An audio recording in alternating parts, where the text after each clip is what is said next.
చుట్టుపక్కల జిల్లాల్లో ఉండే నేతన్నలకు కూడా ఆలంబనగా నిలిచిన జిల్లా వరంగల్ జిల్లా. అట్లాంటి వరంగల్ ఉమ్మడి ఆంధ్రప్రదేశ్లో ఆనాడు తన పూర్వ వైభవాన్ని కోల్పోయి ఇక్కడ ఉండే నేతన్నలు వలసబోయి సూరత్కి, షోలాపూర్కు, భివాండీకి వలసబోయే పరిస్థితి ఉమ్మడి ఆంధ్రప్రదేశ్లో వచ్చింది. ఆ పరిస్థితి మారడమే కాదు, మొత్తం వరంగల్ కూడా ఒక సూరత్ లాగా, తమిళనాడులోని ఒక తిరుపూర్ లాగా టెక్స్టైల్ హబ్ కావాలి, తిరిగి పూర్వ వైభవం వరంగల్ కు రావాలనే ఉద్దేశంతో ఫార్మ్ టు ఫ్యాషన్ అంటే farm to fabric, farm to fashion అంటే ఇక్కడ నల్లరేగడి నీళ్లలో పండే తెల్ల బంగారం పత్తిని లాభసాటిగా మారిస్తే రైతన్నకు లాభమైతుంది, ఫామ్ లో పనిచేసే రైతుకు లాభమైతుంది. దాంతోపాటు ఇక్కడ మరి ఉండే మహిళలు ఎవరైతే ఈ ఫ్యాషన్ ఇండస్ట్రీలో, ఫ్యాబ్రిక్ ఇండస్ట్రీలో పనిచేస్తే వారికి కూడా ఉపాధి దొరుకుతుందనే ఉద్దేశంతో భారతదేశంలోనే అతి పెద్ద టెక్స్టైల్ పార్కు ఏర్పాటు చేసింది ఆనాటి కేసీఆర్ గారి ప్రభుత్వం. సరిగ్గా 8 ఏళ్ల కిందట 2017 అక్టోబర్ 22 నాడు పెద్దలు కేసీఆర్ గారు ఇదే ప్రాంగణంలో ఆనాడు కాకతీయ మెగా టెక్స్టైల్ పార్కుకు శంకుస్థాపన చేయడం జరిగింది. సరే, మధ్యలో కరోనా రావడం వల్ల 2 ఏళ్లు కొంత ఇబ్బంది అయినా చివరికి ఈరోజు ఇక్కడికి వచ్చి చూస్తే కైటెక్స్ లాంటి పరిశ్రమ, యంగ్ వన్ లాంటి పరిశ్రమ, గణేష లాంటి పరిశ్రమ ఇవాళ దాదాపుగా 25-30 వేల మందికి ఈ కాకతీయ మెగా టెక్స్టైల్ పార్కు నుంచి ప్రత్యక్ష ఉపాధి అవకాశాలు కల్పించే స్థాయికి చేరుకోబోతా ఉండడం నిజంగా కూడా చాలా సంతోషదాయకం. ఇప్పుడే మేము కిటెక్స్ పరిశ్రమను విజిట్ చేసినాము. అందులో ఉండే అత్యాధునికమైన స్పిన్నింగ్ ఇండస్ట్రీని గాని, అదేవిధంగా గార్మెంటింగ్ పరిశ్రమను గాని పరిశీలించడం జరిగింది. అట్లాగే యంగ్ వన్, దక్షిణ కొరియాకు సంబంధించిన యంగ్ వన్ అనే సంస్థ, వారికి కూడా పెద్ద ఎత్తున ఆనాడు ఇక్కడ ఉపాధి అవకాశాలు కల్పించడం కోసం భూమిని కేటాయించడం జరిగింది. చాలా సంతోషంగా ఉంది. మరి వాళ్ళ ఈ ప్రాంతంలో ఆ రోజు ధర్మారెడ్డి గారు శాసనసభ్యుడిగా వారు కూడా స్థల సేకరణకి ఈ ప్రాంతంలో రైతాంగాన్ని ఒప్పించి మెప్పించి మనం అందరినీ కూడా బతిమలాడి మీకు ఇక్కడ ఉద్యోగాలు వస్తాయి, ప్రాంతంలో బ్రహ్మాండంగా ఉపాధి పెరుగుతుంది, ఈ ప్రాంతం అభివృద్ది చెందుతుందని చెప్పి వారిని ఒప్పించడం జరిగింది. ఇవాళ కళ సాకారమై బ్రహ్మాండంగా పరిశ్రమ వచ్చి ఆ పరిశ్రమ 10 మందికి ఉపాధి కల్పించే స్థాయికి చేరడం చాలా చాలా సంతోషం. నేను ఒక విషయం గుర్తు చేస్తా ఉన్నా. మనము ఈ కాకతీయ మెగా టెక్స్టైల్ పార్కును పెట్టినాడు, ప్రారంభోత్సవం శంకుస్థాపన చేసినాడు, భారతదేశంలో ఒక పాలసీ కూడా లేదు మనకు.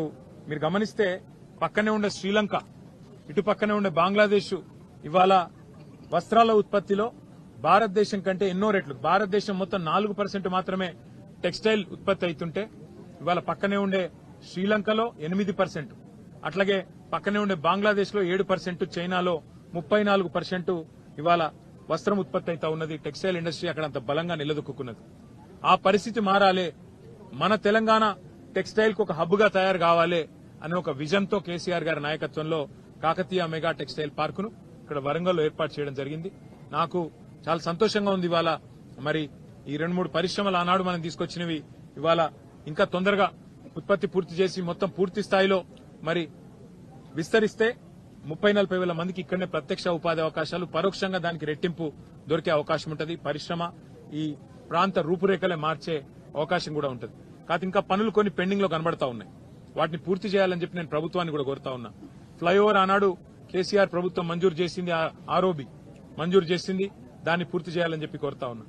అట్లాగే ఇంకా కొంత పార్క్ లోపల కూడా drainage system, sewerage system, common facilities కూడా కొంత అప్పుడే శాంక్షన్ అయినాయి.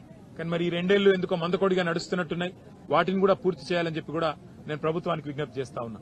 ఎందుకంటే గవర్నమెంట్లు మారొచ్చుగాక, పార్టీలు ప్రభుత్వాలు మారుతుండొచ్చుగాక, కానీ రాష్ట్రం శాశ్వతం, రాష్ట్ర ప్రయోజనం శాశ్వతం. ఇట్లాంటి శాశ్వతంగా దీర్ఘకాలికంగా మరి ప్రజలకు ఉపాధి కలిగించే, ఉపాధి ప్రొవైడ్ చేసే ఈ కార్యక్రమాలు శాశ్వతం. కాబట్టి నేను రాష్ట్ర ప్రభుత్వాన్ని కోరుతా ఉన్నా, వరంగల్ జిల్లాకు, ఉమ్మడి వరంగల్ జిల్లాకు కేసీఆర్ గారు ఆనాడు ఇచ్చిన ఒక gift KMTP, Kakatiya mega textile park. దీన్ని పూర్తి స్థాయిలో వినియోగంలోకి తీసుకుని రావాల్సిందిగా కాంగ్రెస్ ప్రభుత్వాన్ని కోరుతూ, దానికి మా పార్టీ తరఫున కూడా ప్రధాన ప్రతిపక్షంగా ఎప్పటికప్పుడు మా సహకారం కూడా అందిస్తామని చెప్పి తెలియజేస్తూ, స్థానిక ప్రజాప్రతినిధులు కూడా తప్పకుండా ఇందులో ఉపాధి అవకాశాల విషయంలో చొరవ తీసుకోవాలి. స్థానికులకే ఉపాధి అవకాశాలు దొరికే విధంగా కేసీఆర్ గారు ఆనాడు ఏదైతే మరి ఈ కార్యక్రమాన్ని రూపకల్పన చేసినారో దాదాపు 1500-1600 ఎకరాల్లో మేము ఒరిజినల్ గా ఈ కార్యక్రమాన్ని డిజైన్ చేయడం జరిగింది.